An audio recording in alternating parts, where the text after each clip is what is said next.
ഭഗവാൻ കൃഷ്ണനെ ആരാധിക്കുന്നവർക്ക് ഒരു പ്രത്യേകതയുണ്ട്. അവരെ ഒരിക്കലും നശിക്കാൻ ഭഗവാൻ അനുവദിക്കില്ല.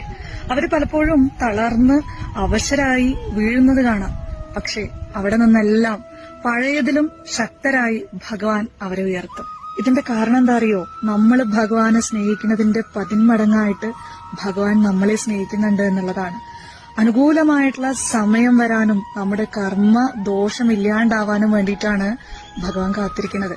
നമ്മൾ അനുഭവിച്ച വേദനകളെല്ലാം മഞ്ഞുപോലെ ഉരുക്കിക്കളഞ്ഞ് നമുക്ക് നമ്മുടെ ജീവിതത്തിൽ നമ്മൾ ആഗ്രഹിക്കുന്നതിലും അല്ലെങ്കിൽ നമ്മൾ അർഹിക്കുന്നുണ്ടോ എന്ന് പോലും തോന്നുന്ന രീതിയിലുള്ള മാറ്റം നമുക്ക് ഭഗവാൻ നൽകും. അതാണ് ഭഗവാന്റെ സ്നേഹം. ആ സ്നേഹം നമുക്ക് കിട്ടണമെങ്കിൽ നമ്മൾ ഭഗവാനെ സ്നേഹിക്കണം. നിസ്വാർത്ഥമായിട്ട് എപ്പോഴും എന്ത് ചെയ്യുമ്പോഴും ഭഗവത് സ്മരണയിലിരിക്കുക. ആരോടെങ്കിലും സ്നേഹം തോന്നുമ്പോൾ നമ്മള് ഐ ലവ് യു എന്ന് പറയാറില്ലേ? അതേപോലെ ഭഗവാനോടും ഐ ലവ് യു എന്ന് പറഞ്ഞു നോക്കൂ. ഭഗവാനെ സ്നേഹിക്കണോ എന്ന് ദിവസവും പറഞ്ഞു നോക്കൂ.